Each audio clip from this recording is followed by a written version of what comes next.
In this video, I'm going to share some horror stories around short-term missions. I'm also going to talk about the locals and what happens. What are we leaving them with? We're going to talk about the absence of short-termers missing real apostolic missionary work altogether and having unrealistic ideals and beliefs about missions based on what they experienced. The irony of locations and who gets the most missionaries. Creating dependency and doing that through what we do to help is actually hurting, and a lot more in that. So let me start off with a terrible excerpt from an article. What you're going to hear is tragic, but it's real. They said that they've seen houses in Latin America that have been painted 20 times by 20 different short-term teams. Fake orphanages in Uganda erected to get Westerners to give money. Internet centers in India whose primary purpose is to ask Westerners for money. Children in African countries purposefully mutilated by their parents so they would solicit sympathy while they beg. A New England-style church built by a Western team in Cameroon that is never used except when the team comes to visit. And slums filled with big screen TVs and cell phone towers. I've seen or know of teams of grandmothers who go to African countries and hold baby orphans for a week every year but don't send a dime to help them otherwise. Teams who build houses that never get used. Teams that bring the best vacation Bible school material for evangelism when the national church can never bring people back to church unless they have the expensive Western material. Teams that lead evangelistic crusades claiming commitments to Christ, topping 5,000 every year in the same location with the exact same people attending. I can tell you that from the stories that I know of, the people that I know and trust, long-term missionaries on the field, this is all too true. I can also tell you from my lived experiences, in my experience having been a full-time missionary and done a lot of short-term trips, that this is just the tip of the iceberg. I mean, we'll never know this side of eternity how much damage we have done, but we can look back in history, which we're not going to get into this video, and see how much damage has been done in the name of Jesus and through missions and around synchronization, around colonialism. I mean, there's so much into this, but we're going to get into some of the different counter arguments for the good helping things that we do that actually hurt. Let's go. Hey, I just want to pause real quick. This is like a disclaimer because I don't want to take the risk that you would watch a portion of this video and just think that I'm against or saying we should stop short-term missions.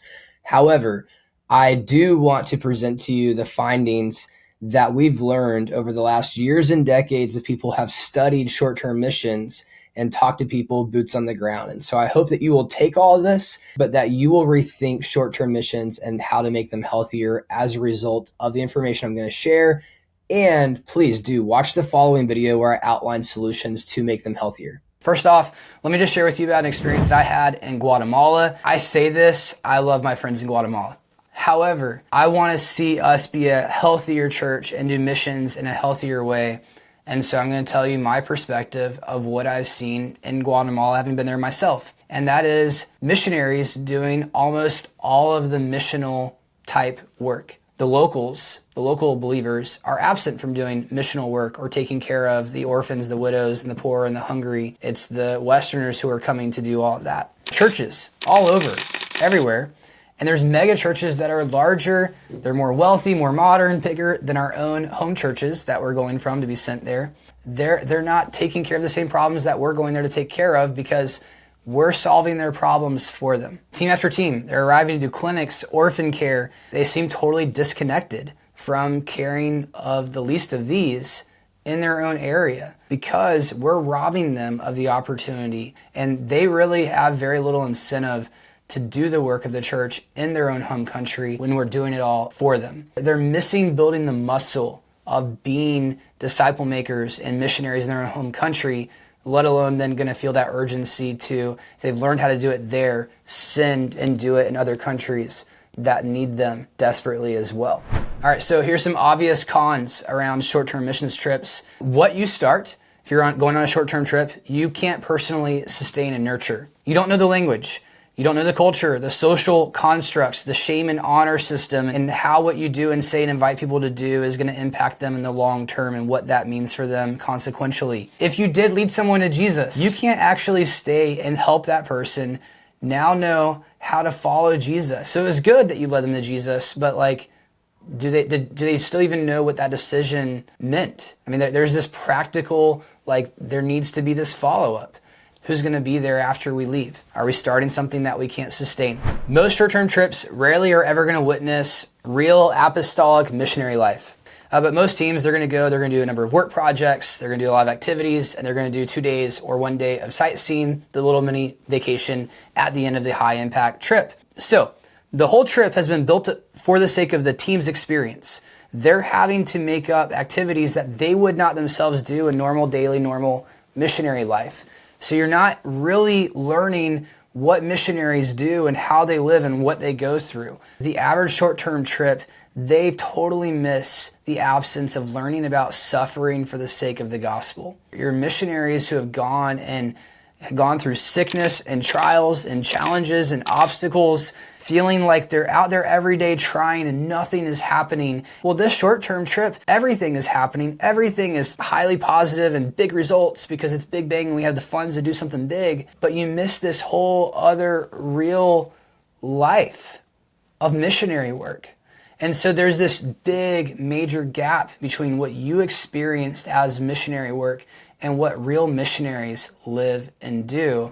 In most cases, you weren't really needed there. Let's just be honest about it. How many churches did you pass? How many believers are there practically? Like, you can go to Joshua Project and see the countries that people go to in Africa where we're sending teams where the population is as much percentage Christian as what we are here. And even with that, like, what you're going to do and to build, like, it doesn't have to be built as fast as we can build it. Just because we can do things faster and better because we have the money and the experience doesn't mean that we need to or that they need it that soon.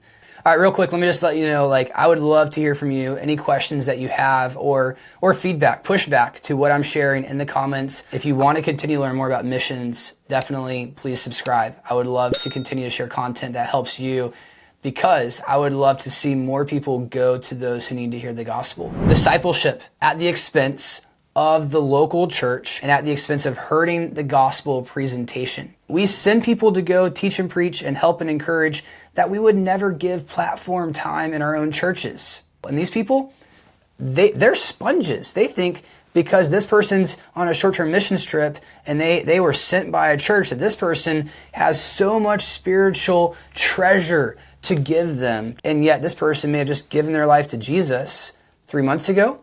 They may not even really be following Jesus, or they may have been in church for 30 years and still have never led anyone to Jesus or made a disciple in their life. So worse, we send college students all the time, and I was one of those college-age students that went on a short-term missions trip who are not following Jesus, they're not mature, like they're already out here playing beer pong on Friday nights, they go on these trips, they're all excited, it's a catalyst moment, they fall back into their old way of life, and so everybody in their community sees them going to do something in the name of Jesus, and photos about it, and then they come back and they're not following Jesus, and everybody's watching them do that again. I have a lot of stories into that. I made a lot of mistakes there, and I've also witnessed a lot of mistakes there, and I'm going to save those horror stories for another day. Some of those I still kind of feel some shame about personally, so I'll move on from there, and maybe when I'm ready, I will share more in that area. Another big mistake we go is instead of teaching a man or woman to fish, we just give them fish. We create dependency issues. We don't go into the apostolic mindset of working ourselves out of a job. We create a missions engine, and it must be continually fed by Western dollars to sustain what's happening in that country, and that is not sustainable or healthy. Our continuous handouts, it creates an issue for local leaders because the people, they begin to ignore their own local leadership, and they begin to flock and gather around the places that they know are just going to be gains and just benefit their pockets. And people lose the incentive, the right motivation, and there's so much into that one thought alone. Just because we can go and do a huge amount of clinics and give out a ton of handouts and build buildings, I mean, there's also like ripple effects of how that impacts local vendors and the impact on local economies and local contractors and families. That's one that we're still learning about as years go by. Westernization problem as well. Well, what I mean by that is like there's even previous in history colonialism. Instead of focusing on where their spiritual health is, we're now so focused on getting them to have the same standard as ours and making them more and more look like us and what we have. And it's a complete distraction, and it does still a lot of hurt and damage in other ways that are both visible and invisible that we learn about later. All right, then there's just the classics that you hear about all the time, right? Short-term missions trips, they're just glorified vacations in the name of mission and Jesus, but really you're just raising funds on someone else's dime to go and have fun. There can be some truth to that in some different trips for sure, and some less in others, okay? You spent way more to go than what you actually did give in truly helping and solving a problem. Here was an article that I found. It said the U.S. missions teams who rushed to Honduras to help rebuild homes destroyed by Hurricane Mitch spent on average $30,000 per home. Homes locals could have built for $3,000 each.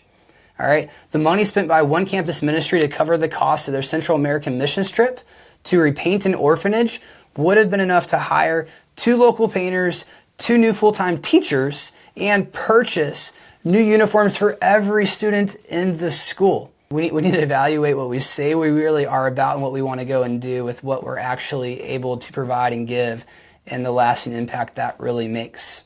But we've got to think critically about this, and my opinion, and I may be wrong, but we got to stop building church buildings. First off, the church is not a building. The early church flourished without buildings, meeting in homes. It was a movement. And so again, there's so much into that one. It's nuanced, but I would really caution you, like stop building buildings and explore this deeply and begin to think critically about it. All right, so I'm about to close out. Let me just mention, there's just times of tension that I have felt of what we can do that helps but could hurt for the sake of mission and short-term mission trips. Like the lines at times, they're blurred. And so it's not cut and dry and black and white. Please be cautious about going out with pointing the finger. I mean, like we've got to have the right posture of humility and wanting to be learners about this and wanting to help solve problems, not just point out problems. And there's going to be times where we really are stuck trying to figure out how do we obey Jesus in caring for the least of these, but then recognizing that there's better ways to help that might actually help that person, not in what they immediately want, in instant gratification, but through delayed gratification and helping them get what they really need. All right, so I'm closing out of this. There's a ton that I just shared, and it feels a little bit depressing. Let's just be honest about it. When we share about all of the hurt and damage that we have done and continue to do through short-term missions, I'm aware of all of this. We should not throw the baby out with the bathwater. Like this is something like I still supported someone recently to go to a country in Central America where I know they didn't need to go, but it was where they were invited, and I knew that trip would have a positive impact in their life. And I really believe that we can both invite people to do this better and begin to reform and make this healthier and call attention to the areas that need to be called attention to in a loving, right way. And that's my belief and my heart posture around this that I want to pursue. So at this stage, let me know all of your feedback, experiences. I would love to hear from missionaries, short-term, long-term, from nationals and locals and their perspectives on this. If you want to learn more about missions, again, please subscribe. And in the description, I will have links to help you learn more about all of this. And then in this next video right here, I'm going to cover how I believe we can do short-term missions trips better and solutions to make them high impact and rewarding for both parties.